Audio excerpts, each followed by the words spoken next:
सत्यभामा ने कहा, हे प्रभु, आप तो सभी काल में व्यापक हैं और सभी काल आपके आगे एक समान हैं। फिर यह कार्तिक मास ही सभी मासों में श्रेष्ठ क्यों है? आप सब तिथियों में एकादशी और सभी मासों में कार्तिक मास को ही अपना प्रिय क्यों कहते हैं? इसका कारण बताइए। भगवान श्री कृष्ण ने कहा, हे भामिनी, तुमने बहुत अच्छा प्रश्न किया है। मैं तुम्हें इसका उत्तर देता हूँ। ध्यानपूर्वक सुनो।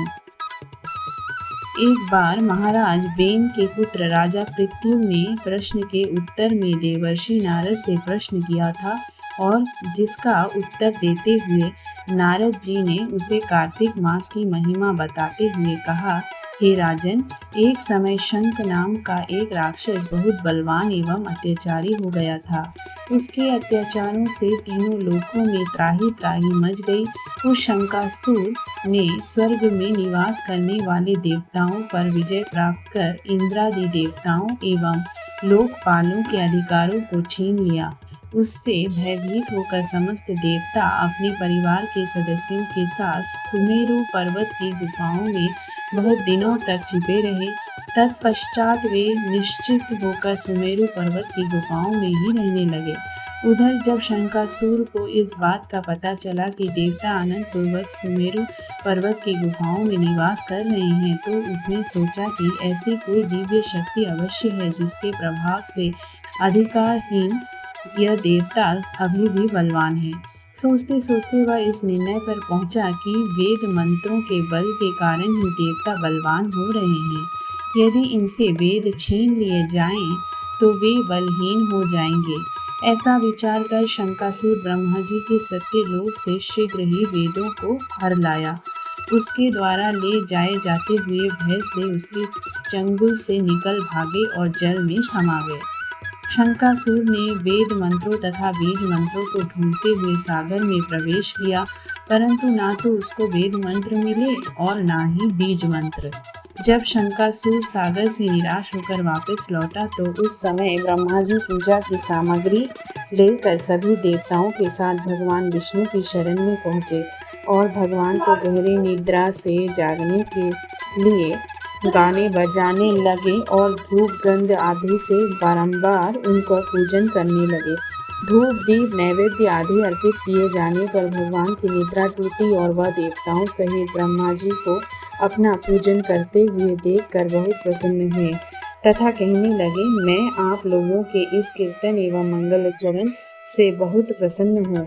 आप अपना अभी मांगिए, मैं अवश्य प्रदान करूंगा। जो मनुष्य अश्विन शुक्ल पक्ष की एकादशी से देवोत्थान एकादशी तक ब्रह्म मुहूर्त में उठकर मेरी पूजा करेंगे, उन्हें तुम्हारी ही भांति मेरे प्रसन्न होने के कारण सुख की प्राप्ति होगी। आप लोग जो पाद अर्घ्य आचमन और जल आदि सामग्री मेरे लिए लाए हैं, वे अत्यंत गुणों वाली होकर आपका कल्याण करेगी।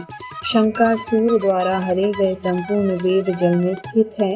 मैं सागर पुत्र शंकासुर का वध कर के उन वेदों को अभी लाए देता हूँ। आज से मंत्र बीज और वेदों के सहित मैं प्रतिवर्ष कार्तिक मास में जल में विश्राम किया करूँगा। अब मैं मत्स्य का रूप धारण करके जल में जाता हूँ।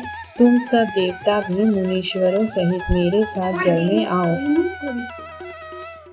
इस कार्तिक मास में जो श्रेष्ठ मनुष्य प्रातः काल स्नान करते हैं, वे सब यज्ञ के अवभृत स्नान द्वारा भली भांति नहा लेते हैं। हे देवेंद्र, कार्तिक मास में व्रत करने वालों को सब प्रकार से धन, पुत्र पुत्री आदि देते रहना और उनकी सभी आपत्तियों से रक्षा करना। हे धनपति कुबेर, मेरी आज्ञा के अनुसार तुम उनके धन धान्य की वृद्धि करना, क्योंकि इस प्रकार का आचरण करने वाला मनुष्य मुझे अति प्रिय है। जो मनुष्य जन्म से लेकर मृत्यु उपरांत विधि पूर्वक इस उत्तम व्रत को करता है, वह आप लोगों का भी पूजनीय है। कार्तिक शुक्ल पक्ष की एकादशी तिथि को तुम लोगों ने मुझे जगाया है, इसलिए यह तिथि मेरे लिए अत्यंत प्रीतिदायिनी और माननीय है। हे देवताओं, यह दोनों व्रत नियम पूर्वक करने से मनुष्य मेरा सामर्थ्य प्राप्त कर लेते हैं। इन व्रतों को करने से जो फल मिलता है वह अन्य किसी व्रत से नहीं मिलता। अंततः प्रत्येक मनुष्य को सुखी और निरोग रहने के लिए कार्तिक महात्म्य और एकादशी की कथा सुनते हुए उपयुक्त नियमों का पालन करना चाहिए। कार्तिक मास महात्म्य कथा अध्याय 3 इति। ओम नमो भगवते वासुदेवाय नमः।